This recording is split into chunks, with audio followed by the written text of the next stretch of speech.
Afternoon. My name is Clint Martin. I'm Operations Manager at Saunderson's Electric Limited in Fort St. John, British Columbia. I have been there for approximately 11 years.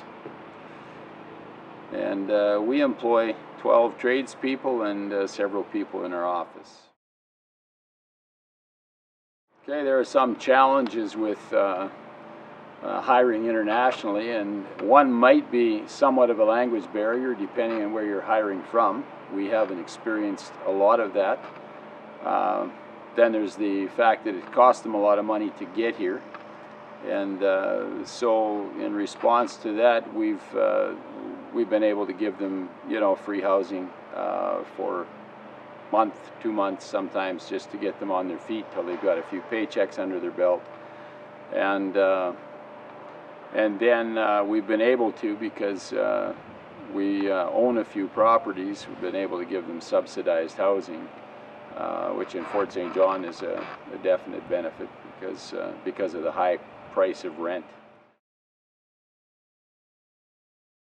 Yep. The reason that we decided to hire internationally was because we had advertised on several labor sites for up to 18 months. And for a journeyman electrician, one who could, look after a job, run a job, and out of 143 applications, we got about 80 first-year applications. Not sure why. We had a number of second years, a couple third years, and only 7 journeymen applied. Most of them were straight industrial backgrounds. Some of them, when they looked at the map coming from Toronto and Vancouver, they said, oh, Fort St. John is way up there, so we're not interested. So we went and decided that it was worth the effort to hire internationally. Well, I think some of the advantages of hiring a new Canadian is that, number one, they're available and willing. They've got a very strong work ethic. I mean, I guess you can't smear that across everybody, but for the most part, they have a very strong work ethic and appreciative of the opportunity to have a job and to work in the trade of their choice. As an employer, we have taken the approach to be somewhat flexible.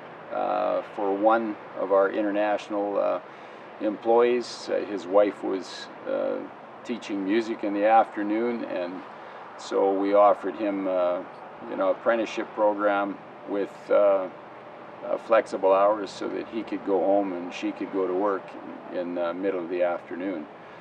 And so it worked for them, and it worked out okay for us too. And now that they've established themselves in the community and they know who they can get for babysitters and a number of other things, then he's been able to be freed up to do full days for the last couple of years. I mean, there are projected skills shortages in the oil gas sector, in the thousands of job openings in the next number of years, and we're not turning out skilled people in a great enough number to fill those shortages. And the other thing is, if you don't have journeymen to train all of the graduates that are coming out of your first-year college program, then it was a waste of their money and their time to even take the program.